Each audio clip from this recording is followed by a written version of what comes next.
திரு செங்கோட்டையன் அவர்கள் டெல்லிக்கு போயிருக்காரு அப்படின்னா அதுக்கு நான் எப்படி பதில் சொல்ல முடியும்? அவங்க ஏற்கனவே நேற்று அவங்க கொடுத்த செய்தி ரிஷிகேஷிக்கோ அல்லது ராமர் கோயிலுக்கோ போறது மாதிரி சொல்லியிருக்கிறாங்க. அதுதான் உங்களுக்கு தெரிஞ்ச மாதிரி தான் எனக்கும் தெரியும். அவங்க எங்க போயிருக்காங்கன்னு எனக்கு தெரியாது. கூட்டணி கட்சிகள் வந்து கூறு போடுறதுதான் பாஜக வழக்கம் அப்படின்னு சொல்லி செல்வப்பிறந்த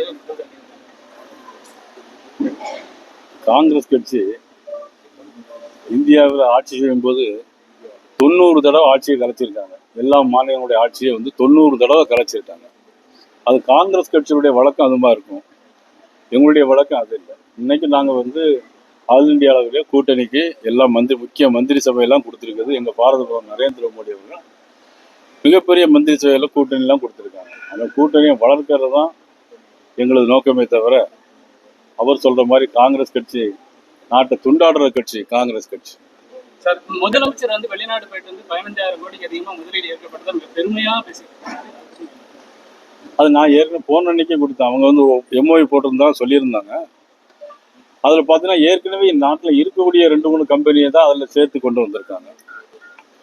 ஏற்கனவே இது வரைக்கும் போனதில் வெள்ளை அறிக்கை கேட்டு வந்தோம். எந்தெந்த கம்பெனி நாட்டில் இருந்துச்சு, நீங்கள் போய் எந்த எம்ஓஐ போட்டிருக்கீங்க, எம்ஓஐ போட்ட இதெல்லாம் நீங்கள் நாட்டில் நடைமுறைப்படுத்திருக்கீங்க அப்படிங்கிறத முதலமைச்சர் நாங்கள் ஏற்கனவே கேட்டிருந்தோம். ஒரு வெள்ளை அறிக்கை விட சொல்லியிருந்தோம்.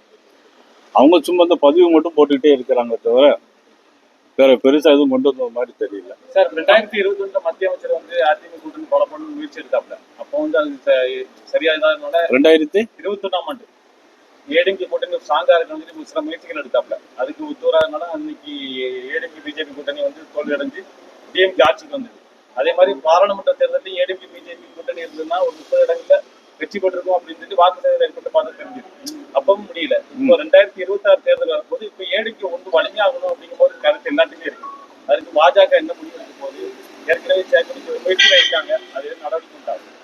அதாவது 2021, 2019, 2016 இதெல்லாம் பேசி ஒரு பிரயோஜனமும் இல்லை. இப்போ அடுத்தால என்ன நடக்கணும் அப்படிங்கிறதா நமக்கு முக்கியம். சார், இப்போ நம்ம டிடிவி தினகரன் பாஜக வெளியே வந்திருக்காங்க. பாஜக கூட்டணி இப்போ எப்படி இருக்குது? அவங்களுக்கு தான் அழைப்பு கொடுக்கணுமா சார்? அதாவது என்னன்னா, நான் ஏற்கனவே தமிழக பாரதிய ஜனதா கட்சியினுடைய சார்பாக எல்லாரும் ஒன்று சேரணும் அப்படின்னு நான் ஏற்கனவே பேசியிருக்கேன். தேவைப்பட்டால் நேற்று முன்தினம் மதுரையில் நான் பேட்டி கொடுக்கும்போது நான் சொல்லியிருக்கேன். தேவைப்பட்டால் அவங்கள அழைத்தால் நானே போய் பேசுவதற்கு தயாராக இருக்கிறேன் என்றால் நான் பல முறை நான் சொல்லிட்டேன். அவ்வளோதான். அவங்க தரப்பு அழைப்பேடு வந்தது. நான் தேவைப்பட்டால் கண்டிப்பாக நானே போய் அவங்களுக்கு அழைப்பு கொடுப்பேன். சார், இந்த சென்னையில தூய்மை தொடர்ச்சியா நேற்று கைது பண்ணாங்க, இன்னைக்கு கைது. அவங்க போராட்டத்தை நசுக்கிறவர்கள் இந்த அரசு செயல்பட்டு. அதாவது தேர்தல் அறிக்கையில தமிழ்நாடு முழுவதும் எங்கெல்லாம் துப்புரவு பணியாளர் வேலை செய்கிறார்களோ அதாவது அவர்களை நிரந்தரமாக்குவோம் என்று அவங்க தேர்தல் அறிக்கையில சொல்லியிருந்தாங்க. தேர்தல் அறிக்கையை சொல்லியிருந்ததான் துப்புரவு பணியாளர் கேட்டாங்க. அப்புறம் தொடர்ந்து அவங்க சென்னையில உண்ணாவிரதம் இருந்தாங்க. அப்புறம் அந்த உண்ணாவிரதம் இருந்த இடத்தையும் மாற்றினாங்க. அப்புறம் மதுரையில் போராட்டம் நடத்தினா அதையும் பண்ணாங்க. இந்த அரசாங்கம் போராடுகிறவர்களையும் கேள்வி கேட்கிறவர்களையும் நசுக்க அரசாங்கமாக திராவிட முன்னேற்ற கழக அரசு இருக்குது. உதாரணத்துக்கு எங்களுடைய சிறுபான்மை அணியினுடைய வேலூர் இப்ராஹிம் அவர் ஒரு மருத்துவமனையில் போய் கிட்னி டிரான்ஸ்லேஷன் பண்றதுக்கு என்ன வழிமுறைன்னு கேட்டு தான் போயிருக்காரு.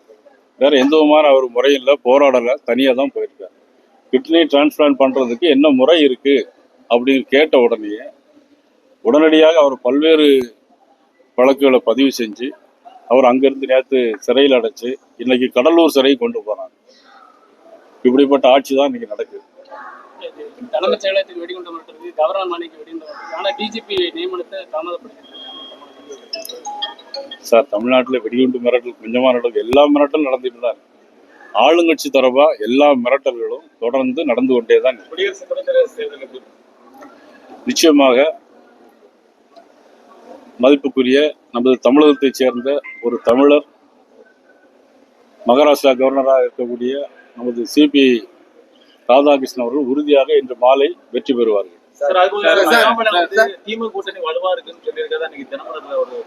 அதை பத்தி எனக்கு தெரியாது. நான் தினமரை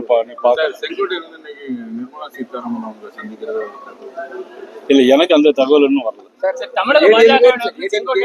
ஏடிஎம்கே குழப்பம் செங்கோட்டை பேக்ரவுண்ட் சொல்றாரு. அதை பத்தி எனக்கு ஒன்றும் தெரியாது. சரி, தமிழக பாஜகவினர் செங்கோட்டையனை சந்திப்பீங்களா? அவர் வந்து அதிமுக வந்து போயிருக்காரு. அதிமுக அதான் நாங்க அதிமுக கூட்டணியில் ஏற்கனவே ஒருங்கிணைந்து செல்லணும்னு சொல்றீங்க. உங்களோட கொள்கையும் செங்கோட்டையன் சொல்றது ஒரே மாதிரி இருக்குது. So, அப்ப நீங்க வந்து செங்கோட்டையனை சந்திப்பீங்களா? தொடர்ந்து அதான் என்னன்னா, அவங்க அதிமுக எங்களுடைய கூட்டணியில் இருக்கிறாங்க. அதிமுகவுடைய பொதுச் செயலாளர் ஒரு முடிவு எடுத்திருக்கிறார். அவர் கட்சியில இருந்து அவர் வந்து இன்னைக்கு நீக்கி உத்தரவு விட்டுருக்காங்க. ஆனா எங்களை பொறுத்தவரையில் என்னன்னா, எல்லாரும் ஒண்ணு சேரணும் சொல்லுவோம்னா, அவங்க அதிமுக நீக்கினவங்கள நாங்க உடனடியாக போய் சந்திக்க முடியாது. நீங்க டெல்லிக்கு ஒரு தகவல் இருக்குது. டெல்லிக்கு வேற கூட்டம் சொன்னீங்க. நான் கண்டிப்பா டெல்லிக்கு போறேன் 11ஆம் தேதி.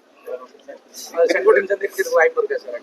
அவர் எங்க இருக்காருன்னு தெரியல, கேட்டு சொல்லுங்க. அதுக்கப்புறம் பொதுவாகவே வெளியில ஒரு பேச்சு, செங்கோட்டையன் வந்து பாஜக தான் தூண்டி வருது, இது அதிமுக உடைக்கிற வேலையை ஒரு பேச்சு. இது எல்லாத்தையும் தூண்டி விடுறது யார் தெரியுமா?